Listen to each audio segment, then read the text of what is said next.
para partir, ¿por qué conmemorar el 8M en la organización y cuál es nuestro lugar en este desafío? ¿Cuál es el rol que podemos cumplir y que podemos empezar a, a accionar desde donde nos encontremos?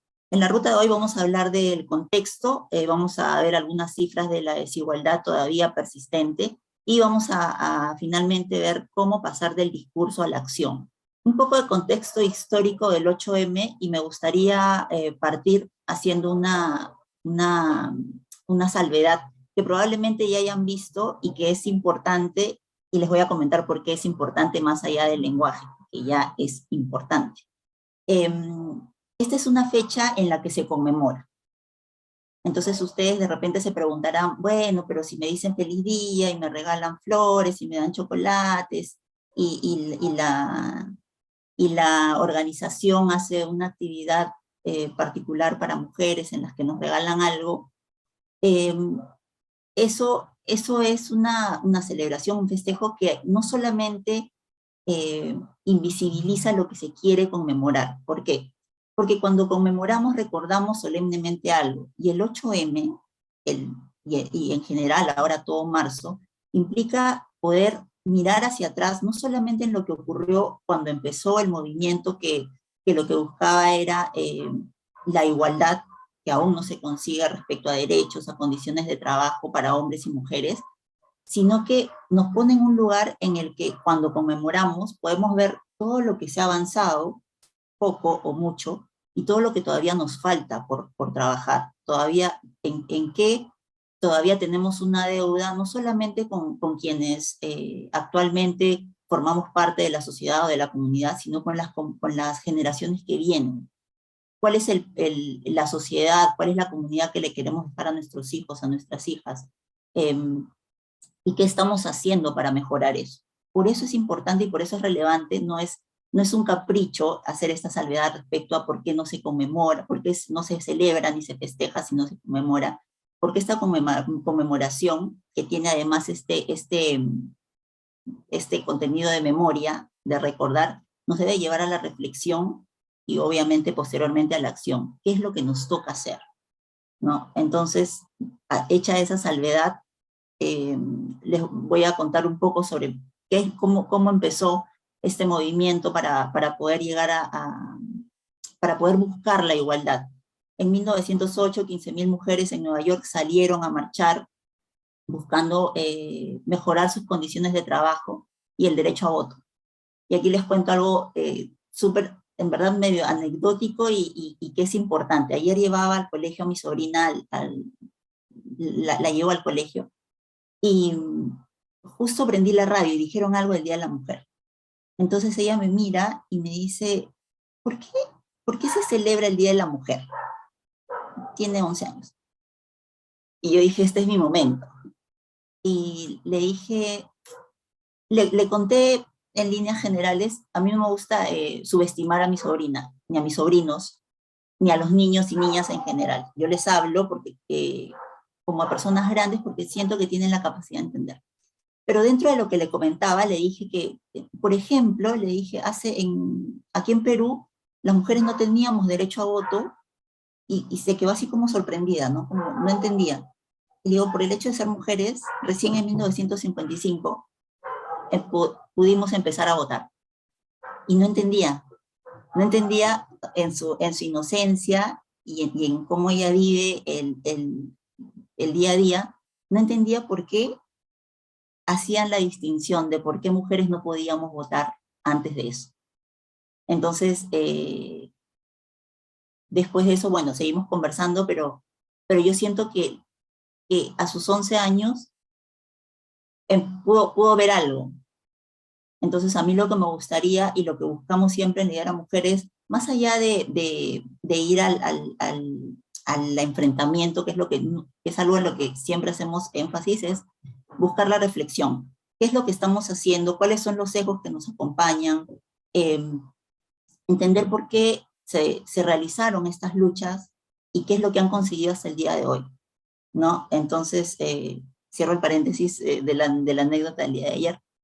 En 1908, 15.000 mujeres marcharon para exigir mejores condiciones laborales, el derecho a voto, Ya en 1910, este movimiento se iba dando ya a nivel mundial, ¿no? En 1910, entre 1909 y 1911 en Dinamarca, se empezó también a hacer movimientos, ahí se propuso conmemorar el Día de la Mujer. En 1911 sucedió este incendio trágico que es como el más representativo y del que se habla mucho más cuando se conmemora el 8M, ¿no?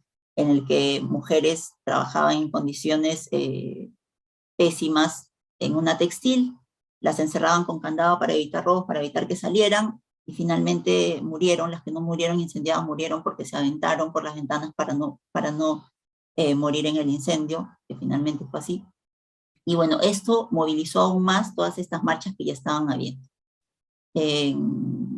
Esta tragedia, como les decía, impulsó a que se dieran más luchas, a que se visibilizara también cuáles eran las condiciones en las que estaban trabajando mujeres y cuáles eran los derechos a los que todavía no accedían y que era invisible en ese momento. No era como, se daba por hecho que era el status quo, y empezaron a luchar para que eso cambiara.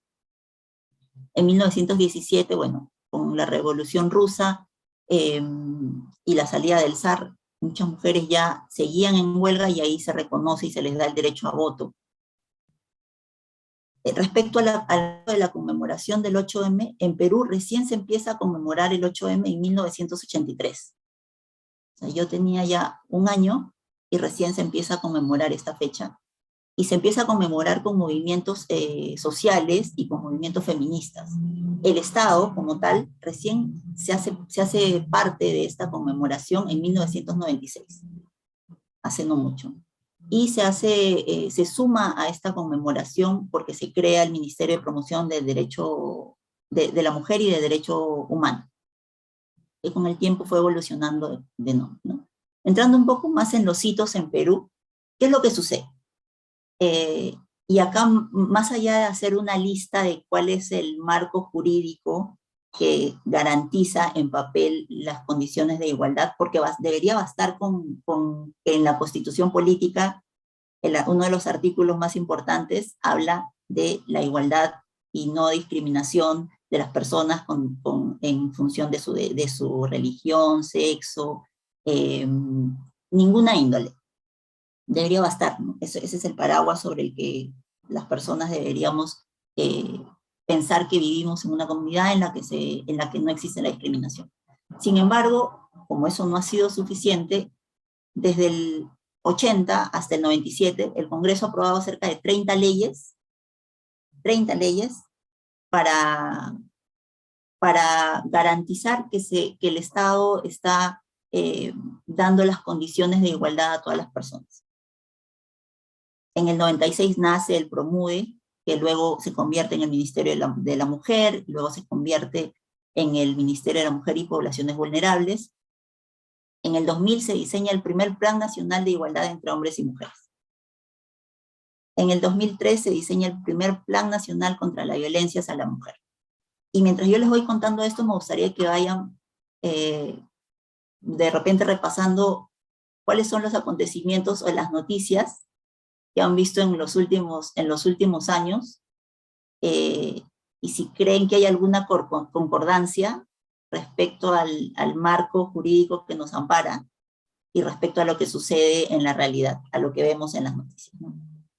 En el 2003 se promulga la ley 27942, que es la ley de prevención y sanción de hostigamiento sexual. Con los años esta ley además se amplía en el tema digital, ¿no? En delitos informáticos, el hostigamiento sexual en ese aspecto. En el 2007 se promulga la ley 28983, que habla de la igualdad de oportunidades entre mujeres y hombres. En el 2012 la ley 30314, que previene y sanciona el acoso sexual en espacios públicos. En el 2013, el Ministerio de la Mujer empieza una primera edición del sello Empresa Segura.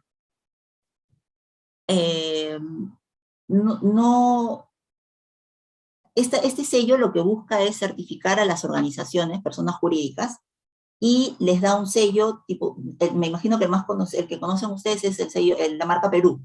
Y esta marca Perú la usan las organizaciones en sus productos y también como parte del branding corporativo.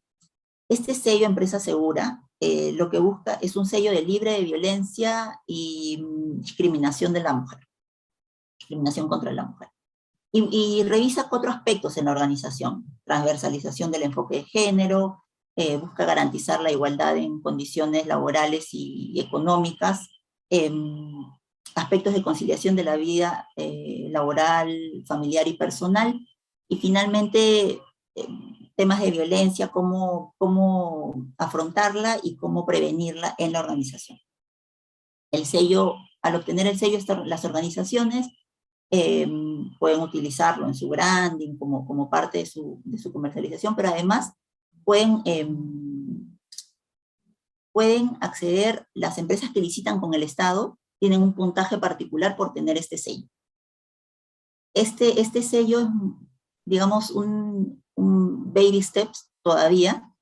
En Chile existe una certificación, pero con un sistema de gestión tipo ISO. Hay un sistema de gestión de igualdad de género y conciliación de la vida laboral, personal y familiar, y es certificado por el INN, que es el Instituto de Normativa de Chile, que hay un equivalente acá en Perú. El que certifica las ISO en Perú, bueno, el equivalente certifica allá en Chile, y tiene una serie de aspectos, es un sistema de gestión, por lo tanto tiene procedimientos, procesos, política, manuales, repositorios y temas legales, ¿no?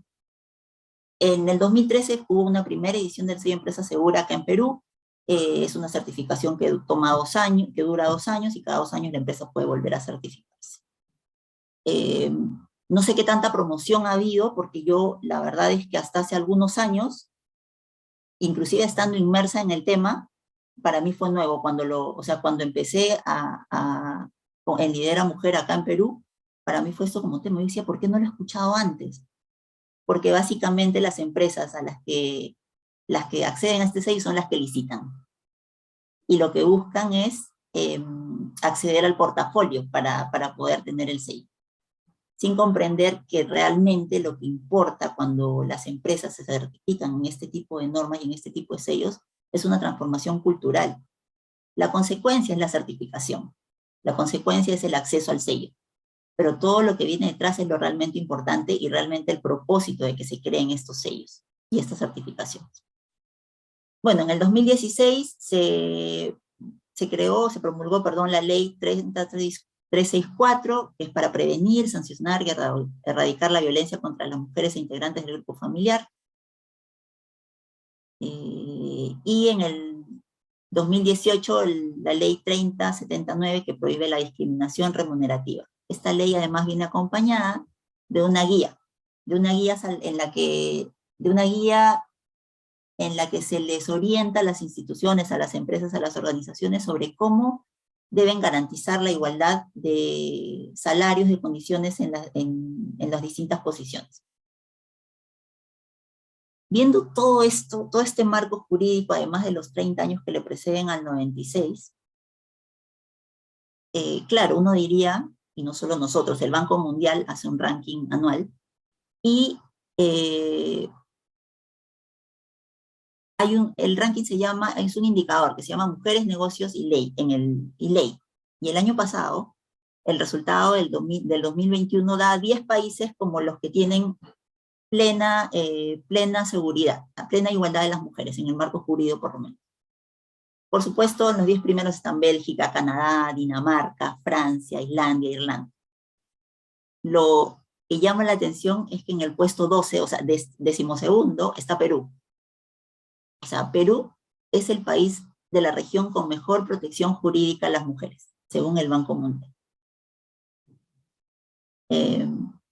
Y en la nota dice, sin embargo, bueno, Perú es el mejor posicionado porque es el mejor de la región. Y yo le agrego un sin embargo, porque sin embargo, a pesar de todo lo que acabamos de ver de los años de las leyes que están escritas, las brechas persisten.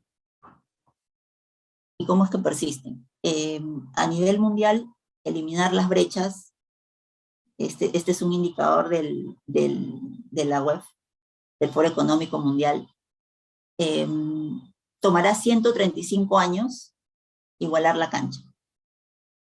135 años. O sea, si tienen hijas, hijos, o si planean tenerlos, todavía en un par de generaciones es que vamos a esperar que las personas puedan vivir en condiciones de igualdad. El Perú figura en el puesto 62 de este ranking. Había una relativa mejora respecto al 2020. Sin embargo, ha habido retroceso en dos aspectos importantes. Y esto tiene que ver con la pandemia. Por lo menos en el aspecto económico, ¿no? En el aspecto de participación y oportunidad económica pasamos del puesto 90 al puesto 109. Y en salud y supervivencia pasamos del puesto 62 al puesto 125. Como le decía a Ivette hace un momentito, estas cifras en verdad duelen, pero lo que deberíamos buscar es enfocar ese dolor en qué hacemos al respecto, ¿no? Y aquí quisimos meternos un poquito más en, ya, pero ¿qué significa que a nivel de economía, cuáles son los aspectos puntuales? Bueno, entonces hicimos un doble clic, y este indicador lo que dice, si el resultado es 0 es que no existe paridad, si el resultado es 1 es que ya estás en paridad. Los medios como que nos van acercando al 1 o al 0, dependiendo de cuál es la situación. A nivel de cantidad de mujeres en posiciones de legisladoras, altas funcionarias y gerentas, estamos en 0.43, un poquito lejos del 1. Igualdad salarial por trabajo similar, 0.5, y por ingreso estimado del trabajo en 0.62. 1 es paridad, recordemos. Entonces ahí podemos ver dónde es que tenemos más trabajo por hacer, como sociedad en general, porque esto nos atañe a todas las personas. Y a nivel político, bueno, lo que mide es que si en los últimos 50 años ha habido o no alguna mujer en el puesto de la presidencia, en nuestro caso no ha habido, por lo tanto el resultado es 0. ¿Cuánto de mujeres en ministerios? 0.18. Con los últimos cambios, la verdad es que no quisiera ver la actualización de eso sin contar la calidad de lo que queda. No quiero entrar en ese tema particular. Y bueno, 0.35 mujeres en el Parlamento. Entonces, queda camino por recorrer, queda cosas por hacer. Ahora, estos ya son indicadores con fuentes locales. Ministerio de la Mujer, la Fundación Forge, el INEI, Ministerio de Trabajo y Promoción del Empleo. La tasa de actividad laboral actual es 79.2 en hombres y 62.3 en mujeres. Esto es a junio del 2021. La brecha salarial es de 500 soles, y esta brecha salarial sí me gustaría indicar que estamos hablando de trabajos equivalentes.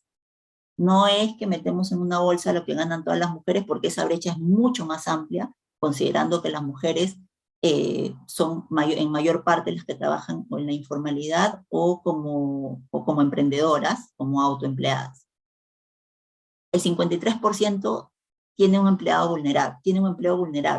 ¿Y qué es un empleo vulnerable? Es un empleo, o es un autoempleo, o es un empleo familiar no remunerado, o además, este empleo es vulnerable, ¿por qué? Porque no tiene condiciones ni beneficios sociales, una persona que no tiene acceso a lo que tiene una persona que está en la formalidad, digamos. Y finalmente, el 59% de las mujeres que no trabajan indicó que la razón era porque debían realizar las tareas del hogar. Y esto tiene detrás mucho más que un simple indicador. Todo esto tiene mucho más detrás. Este es el indicador en frío. Todo tiene mucho más, muchos sesgos, estereotipos, roles de género que se han asignado cultural y tradicionalmente. Y claro, el último, por lo menos, el 59%, es porque tradicionalmente se han asociado los roles de cuidado, los roles del hogar, los roles de cuidado de personas en situación de discapacidad del hogar a las mujeres, ¿no? En cuanto a acceso a servicios, el 42% de las mujeres tienen una enfermedad crónica, y en el 2020 se triplicó el número de niñas menores de 10 años forzadas a ser madres. Y eso es terrible. Si todo lo que hemos visto hasta ahora es triste, eso es terrible. Y,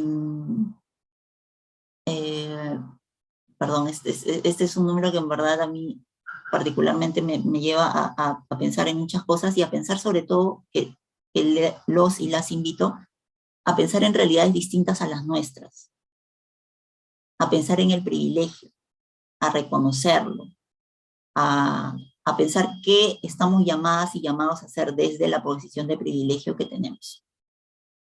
Y bueno, la mortalidad materna es un grave problema de salud pública y afecta particularmente a las mujeres por las condiciones en las que ellas trabajan, ¿no?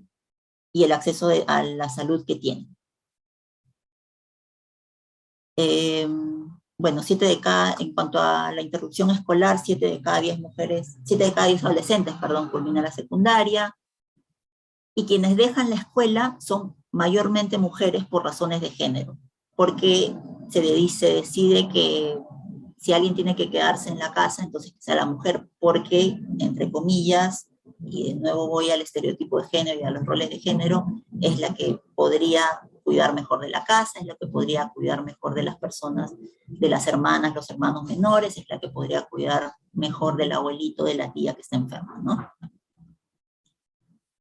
Y llevándolo un poco más a lo que probablemente sea nuestro día a día, o su día a día, los invito a ver este video y me gustaría que identifiquen si han sido testigos, testigas, si han podido ver algo de esto en su día a día en las oficinas o en el entorno en el que trabajan. De repente ahora no por pandemia, pero antes de.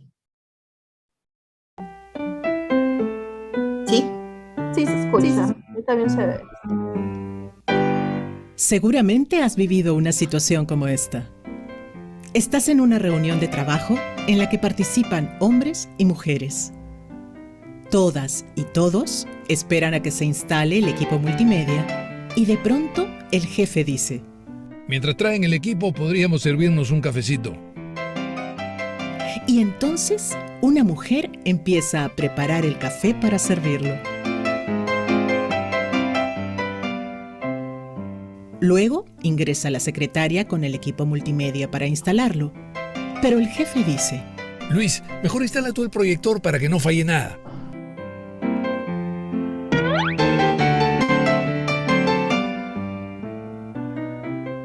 Bienvenidos a esta reunión de trabajo. Nos acompañan Luis Olivares, Eduardo González, Claudita, Álvaro Ramírez, nuestra querida Milagritos, Felipe Martínez, Rosita y Teresita. Bueno, comencemos anotando las conclusiones de la reunión anterior. Claudita, ayúdanos, tú tienes buena letra. Conclusión 1. Debemos desarrollar una comunicación horizontal. Conclusión 2. Administrar los recursos con mayor eficiencia. Conclusión 3. Excelente reunión. Muchas gracias por participar. Llamaré para que preparen el acta. Un segundo. Creo que faltaría revisar... Disculpa, Teresita, pero estamos con el tiempo ajustado. Marujita, ya terminamos. Por favor, que venga la nueva secretaria que contrataste para que redacte el acta de la reunión.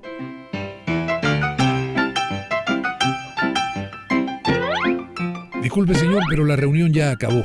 Solo estamos esperando a la secretaria para el acta. Disculpe, yo soy el nuevo secretario.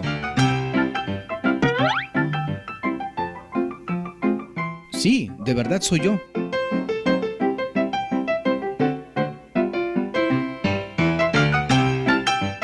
Bueno, firmemos el acta. Primero las damas, por supuesto.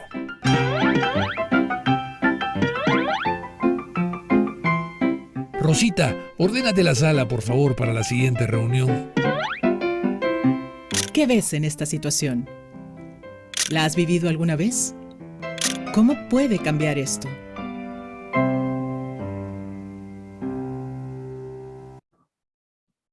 No sé si a alguien le ha pasado algo, si le suena similar, familiar alguna de estas situaciones, o si tienen algún comentario. Si pueden levantar la mano para intervenir, para poder darles acceso. ¿O todos tienen libertad de poder abrir sus micrófonos? Creo que así lo dejó Ah, ok, perfecto. Iván.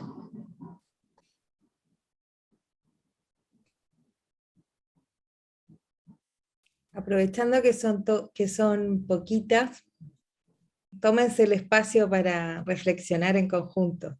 Son pocos los momentos que se dan para conversar estas cosas. Claro. Yo tengo que comentar algo. Yo creo que, bueno, debe de ser que la escuela es bastante sui generis respecto a estos temas, ¿no? Porque la mayoría de las personas que trabajamos ahí somos mujeres. También el tema de que se han incrementado el número de directoras dentro de la escuela. En las reuniones no sucede eso. Cada uno se levanta y hace sus cosas y en realidad la responsable de toda la parte de TI en las reuniones es a veces Sandy, a veces Walter, dependiendo de quién sea. O sea, los roles creo que no se toman más por el estereotipo este de acá, sino porque cuál es realmente tu expertise, ¿no? Y por suerte al final lo que se evalúa es la experiencia y la calidad profesional de las personas. No lo he sentido nunca, no, ni siquiera cuando trabajaba en otras empresas. Mi percepción, obviamente, ¿no? Ahora, solamente he trabajado en empresas formales también. El otro tema también está por no solamente las empresas grandes, en las organizaciones ya formadas, sino que además esto viene desde la universidad que tiene una política de equidad y igualdad de género fuertísima, ¿no? Entonces, pero también analizar qué es lo que sucede en empresas medianas y pequeñas, en las startups, en los emprendimientos, cómo se da esta situación. Lo tomo a colación porque justamente es uno de los temas que quiero tocar en mi investigación, porque lo viví de cerca cuando estuve haciendo la tesis y estuve trabajando con esta startup, en que la parte más difícil, bueno, además del tema comercial, el tema de los recursos humanos, precisamente, ¿no? Y de por qué ese jumping, ese cambio, esa rotación de personal tan frecuente en estas startups, en estos emprendimientos, que no es porque, ay, es que él ya sabe todo, se la va a llevar la otra, no. Va mucho más allá del tema, ¿no? Que generalmente, si el fundador, si la fundadora es mujer, la percepción de la empresa, la cultura de la empresa es distinta. Pero si el fundador es solamente hombres, por ejemplo, van a ir por otro lado de pronto. Entonces también tiene que ver con cómo lo inculcamos desde la academia, cómo le inculcamos a esa persona que está preparándose para salir al tema profesional, para que tome todos estos puntos en consideración, ¿no? Entonces, y cómo lo vemos en diferentes niveles, no solamente en la gran empresa. En la parte informal ya no digo nada, ya, ahí ya destrucción total. Pero sí, o sea, van cambiando las situaciones de acuerdo a la organización en la que te encuentres, ¿no? Y de qué tipo de organización estamos hablando también. Imelda. Hola, ¿qué tal? Buenas noches. Yo quería comentar algo, me parece un muy buen video y sí lo he experimentado, pero lo más gracioso es que yo trabajo en minería, donde las mujeres somos muy poquitas. Cuando hay reuniones y soy la única chica, no pasa esto. Es gracioso. Todo, como tú dices, todos colaboran, cada uno se sirve y cada uno expone desde su expertise, ¿no? Pero cuando participan las secretarias, las asistentas, chicas de otras áreas, son las mismas chicas las que me miran y me dicen, oye, ayuda. Ellas mismas se paran a servir el café y empiezan con los mimos a los chicos que participan en la reunión. O sea, mi experiencia ha sido esa, ¿no? Esta actitud proviene de las propias mujeres, ¿no? Y no es por menospreciar, pero mujeres con cargos de asistencia, ¿no? Que tal vez forme parte de su manual de funciones, de repente, no lo sé, pero es mi experiencia, ¿no? Entonces, ahí también yo creo que tenemos que hablar de estereotipos también de las propias mujeres, ¿no? Todavía no existe ese, sobre todo en industrias masculinas, ¿no? Hay un mal entendimiento de la sororidad, ¿no? Entonces yo creo que hay bastante trabajo por hacer también por parte también de las propias mujeres, ¿no? Gracias, Imelda. Sí, de hecho, los estereotipos son, no están, los estereotipos de género, si bien es cierto, están asociados al hombre o a la mujer, pero también provienen de hombres y mujeres. O sea, esto es totalmente, no es propio de los hombres. Y totalmente de acuerdo contigo. Ahí lo que nos toca hacer es, como tú dices, la solidaridad implica ser solidarias con otras mujeres, y en ese aspecto a lo que te invito es que de repente en la posición que tienes de jerárquicamente un poco más arriba, de invitarlas a ellas a la reflexión. De repente hay quienes sí les toca, como tú dices, porque es su rol, y de repente hay quienes no. Entonces, sí, esto sucede porque la misoginia, el machismo, estos estereotipos no son únicos y exclusivos de los hombres. Y los sesgos que tenemos están, de hecho, inclusive nosotras que trabajamos en esto y que estamos inmersas en esto, todavía tenemos sesgos, porque han sido años de formación, años de cultura, años de vivir en una sociedad que está totalmente plagada de este tipo de sesgos. ¿Sole? Sí, hay una manito levantada de Karim. Sí, Karim. Karim, dale. Hola, buenas noches. En mi caso, o sea, sucede al revés, ¿no? Yo soy, bueno, soy ingeniera informática. Bueno, en mi área creo que soy la única mujer. Y en las reuniones que siempre hay, casi siempre soy la única, ¿no? Y me pasa al revés. O sea, al contrario, creo que los hombres te atienden, ¿no? Y yo creo que lo hacen por el hecho de que soy mujer, ¿no? Y como que también te acostumbras a, digamos, a ser atendida o de repente no jugar un papel de igualdad, ¿no? Y hacer las mismas funciones. Por ejemplo, en las reuniones siempre que me respetan bastante o, por ejemplo, cuando he sido presencial, el tema de que te sirven o que no haces nada o que ellos acomodan las cosas. Entonces, como lo comentó, no recuerdo quién, o sea, va de la mano de los dos, ¿no? Tanto del hombre como la mujer, el tema de la igualdad, ¿no? No por ser mujer también, digamos, vamos, siempre pensar que debemos ser atendidas, ¿no? Por decirlo de alguna forma. Gracias, Karin. Gracias a todas las personas que están participando. Me gustaría, antes de mostrar la siguiente slide que tengo preparada, hacer una breve distinción con respecto a lo que estamos conversando, porque como Liz mencionó, perdón, al principio, el lenguaje es súper importante, el lenguaje nunca es inocente y construye nuevas realidades. Y en el caso nuestro, sobre todo, con razón de esta conmemoración del 8M, es muy importante entender que todas las personas funcionamos con sesgos, ¿sí? Fíjense que cada segundo recibimos 11 millones de datos, 11 millones por segundo, y somos capaces de procesar apenas 40 de todo lo que recibimos, colores, sensaciones, olores, miles de datos, ¿sí?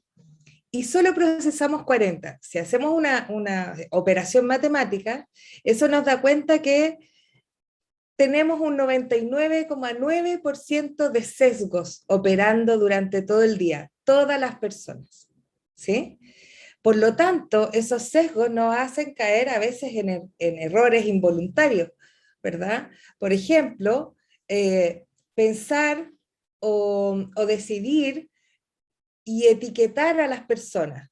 La clásica etiqueta que siempre escuchamos, las mujeres tenemos instinto maternal, eso es natural, todas debiéramos tener el instinto natural. Y resulta que eso es un sesgo. ¿Por qué? porque todas las personas, incluso los animales mamíferos, tienen ese instinto y es un instinto de cuidado, no es propio de las mujeres. ¿Se fijan? Eso es un estereotipo, un sesgo, un prejuicio. Los sesgos es como el paraguas de los estereotipos y de los prejuicios. Los prejuicios son las etiquetas que le ponemos a las personas individualmente y los estereotipos son las etiquetas que le ponemos a un grupo de personas. Todas las ingenieros son cuadrados, todas las mujeres son ordenadas, ¿sí? No necesariamente es así. Por lo tanto, los sesgos, como bien decía Liz, no pertenecen solo a los varones, sino que a todas las personas.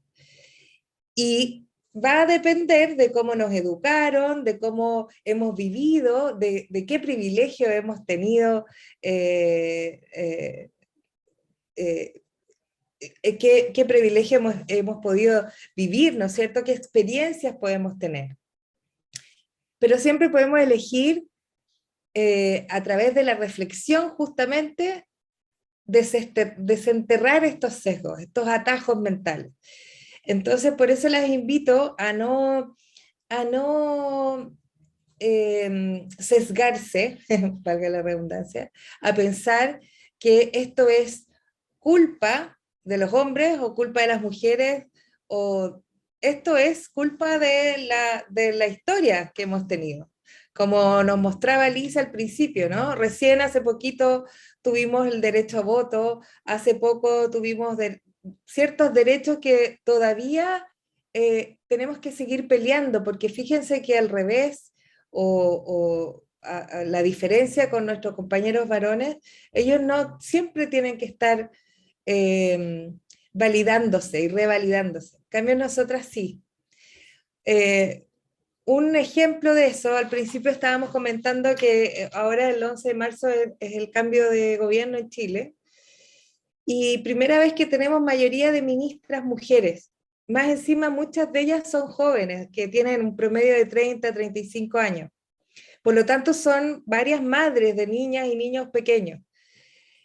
Y las veces que la han entrevistado en la televisión, en vez de preguntarle cuáles son sus planes, ¿no es cierto?, sus proyectos como ministra, cuál es su visión política, las primeras políticas públicas que van a impulsar, lo primero que le preguntan, y diría yo casi el 60% del tiempo de la entrevista, está basada en qué van a hacer con sus hijas e hijos. ¿Cómo van a conciliar? ¿Cómo van a llegar a la casa? ¿Cómo a alimentarlos, a hacerlos dormir, a ir al colegio?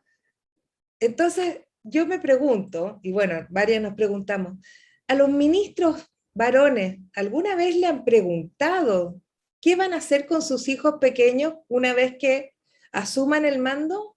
Jamás, nunca. Y estamos hablando de personas profesionales, ¿no es cierto?, que tienen, digamos, acceso a esta información y siguen repitiendo estos sesgos. Lo vemos en todas partes, a cada rato, todo el tiempo. Por lo tanto, esto hay que constantemente ir reaprendiéndolo, resignificándolo. No es fácil, porque vamos contra la cultura. ¿Sí? Es como los salmones que van contra la corriente. Nosotros estamos haciendo esto ahora, estamos yendo contra la corriente. Entonces no es fácil, pero estos espacios ayudan a que nos liberemos de algunas de esos sesgos. Bueno, yo voy a pasar un poquito más rápido esto. ¿Cuál es nuestro rol, ¿no es cierto?, en el proceso de poder ser agentes de cambio en estos procesos transformadores? Claro, uno piensa, bueno, pero están las leyes, están las personas que lideran, ¿qué puedo hacer yo? Todos podemos hacer, todas podemos hacer algo, desde el lenguaje, ¿no es cierto? Por ejemplo, si estamos en un espacio que somos puras mujeres, ¿por qué saludamos y decimos bienvenidos a todos? cuando somos puras mujeres. Nos sale innato. ¿Por qué no decimos bienvenidas a todas? Somos la mayoría mujeres. Igual decimos todos. ¿Se fijan? El lenguaje construye realidad. Son pequeñas acciones. Ok. ¿Cómo podemos reconocer los avances? Las mujeres, como comentaba recién la persona que habló, las mujeres estamos llamadas a ser sororas con otras mujeres. La sororidad no significa que voy a ser amiga de todas las mujeres, ni voy a pensar igual que todas ellas. Pero sí me voy a fijar que si mi compañera de trabajo o una mujer que está en mi círculo se está equivocando, en vez de criticarla, le voy a dar la mano y la voy a apoyar. Ese es el cambio. Porque nos sale más fácil la crítica, nos sale ahí a flor de piel. Y eso también es una buena enseñanza del patriarcado, que nos enseñó muy bien a competir, a envidiarnos, a qué sé yo, a ver el error en la otra, a comentar de los cuerpos, de las formas de vestirse, de la forma de vivir la vida, etc.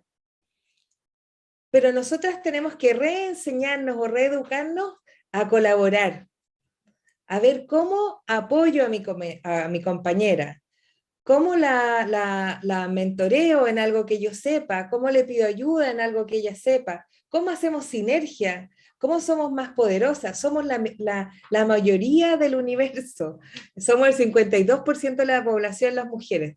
El día que entendamos la verdadera sororidad, que es solidaridad entre hermanas, yo creo que se acaban las brechas.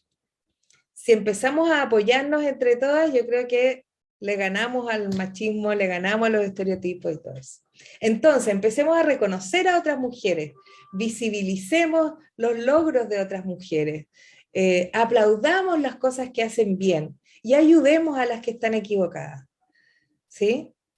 Visibilizar buenas prácticas, nombrar a mujeres poderosas. Cuando yo hago clases en distintas universidades, siempre pregunto a mis alumnas y a mis alumnos, ¿quién es su figura de liderazgo más importante? El 90% me nombra varones. Claro, el 90% de los líderes que están en los libros son varones, porque también el 90% de quienes escribieron esos libros son varones. Entonces nosotras tenemos que empezar a reescribir esa historia, a buscar nuevas figuras, modelos de rol en mujeres que nos inspiren. Otras buenas prácticas en la organización, específicamente reflexionar sobre los avances que tienen las organizaciones. Si tenemos buenas prácticas desde, por ejemplo, beneficios para madres o para padres, fomentar la corresponsabilidad, hacerse modelos de rol desde el liderazgo. Por ejemplo, aquí en Chile hay varias empresas que están tomando como buena práctica dar más días de postnatal a los varones, que son padres recién. Y resulta que nos dábamos cuenta que menos del 5% se tomaba ese beneficio. Y claro, después en la investigación se da que sus jefes, que también son varones, no lo tomaban. Entonces, ¿de qué sirve tener la ley o el beneficio si la figura del liderazgo no hace carne ese ejemplo? No hace carne ese valor. Obviamente el resto dice, bueno, si mi jefe no se lo toma, yo menos, ¿verdad? O las mujeres también. Muchas mujeres que tienen la posibilidad del reintegro flexible no lo toman. Por lo tanto, ¿qué señal le dan al equipo? Que está penalizado todavía. Entonces necesitamos el modelo de rol del liderazgo, desde el liderazgo, no solamente que sea del discurso, sino que también de la acción, ¿sí? Que esté constantemente reflexionando sobre estos temas. Las conversaciones siempre va a ser la mejor forma de reeducarnos, de sensibilizarnos y abrirnos a estas temáticas. Hay muchas buenas prácticas, ¿no es cierto?, que podemos mencionar. Por ejemplo, sobre todo la corresponsabilidad, como bien nos mostró Liz desde el principio, una de las cosas que no nos permite tener igualdad en el mundo a las mujeres es justamente la falta de corresponsabilidad que se evidenció en la pandemia. Las mujeres tenían que, además de trabajar remuneradamente, tenían que apoyar los estudios de sus hijos y hijas remotamente, ¿no es cierto?, en la labor de la casa, etcétera, y muchas de ellas colapsaron emocionalmente. Se dice que ahora hay una nueva pandemia que es esta carga mental, que en 60% tienen más prevalencia las mujeres versus los hombres. En Chile hay un estudio que se llama la radiografía del hombre cero, que mostraba que casi el 70% de los varones en Chile habían dedicado 0 horas al cuidado del hogar y de sus hijas e hijos. Entonces, vemos que estamos lejos del avance. Y si bien es cierto, estamos en una conmemoración del Día de la Mujer, y aquí habemos solo mujeres, tenemos que empezar a invitar a nuestros compañeros varones a estas temáticas, a estos espacios, para que reflexionemos con ellos, con todas las personas y las disidencias también, por supuesto. Porque los cambios culturales los tenemos que hacer todas las personas, ¿sí?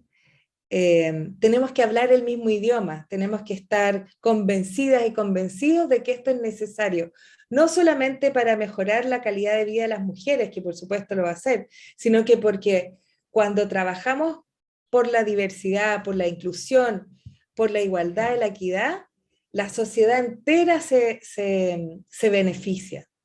Está lleno de información y artículos de distintas organizaciones internacionales que muestran eso. Entonces no es una quimera, no es solo un ideal.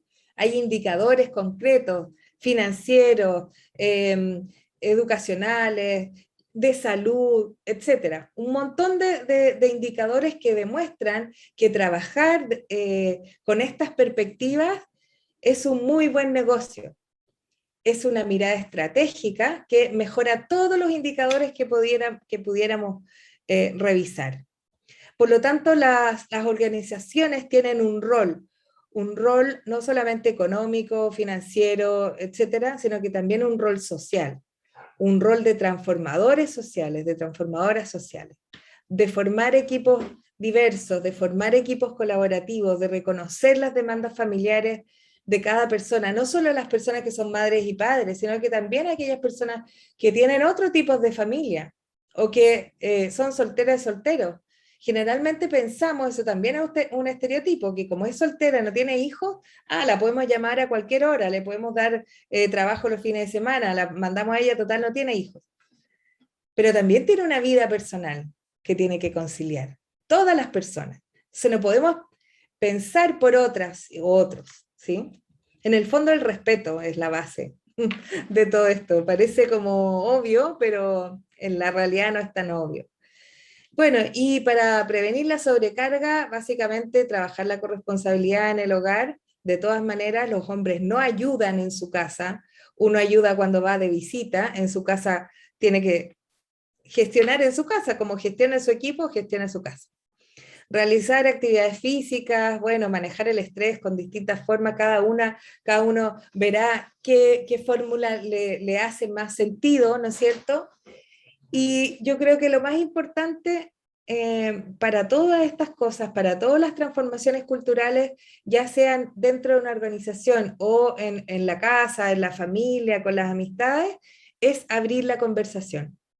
Las cosas que antes eran normales o se veían como aceptadas, hoy día ya no son. Hay una nueva generación que nos está mostrando que la vida no es vivir para trabajar, sino que hay que vivir, hay que trabajar para vivir, hay que disfrutar, hay que conciliar. La nueva generación nos está mostrando que hay diversas formas de ser familia, de ser persona, de estar en el mundo, y bueno, y así es la realidad. Y no hay mejores ni peores, sino que son. Y tenemos que abrirnos a esa posibilidad de ver esas diferencias, ¿sí? Con respeto. La galantería es distinto al acoso. La galantería es distinta al piropo. El respeto es la base. Y no porque siempre fue así, hoy día lo tiene que seguir siendo. Y esa es una tarea de todas las personas. Todas las personas podemos, en nuestros roles, en el rol de liderazgo con mayor razón, y en nuestros roles individuales, empezar a cambiar esas cosas normalizadas que nos hacen mal a nosotros y a toda la sociedad. Entonces yo las invito ahora a compartir esta reflexión luego de lo que hemos hablado.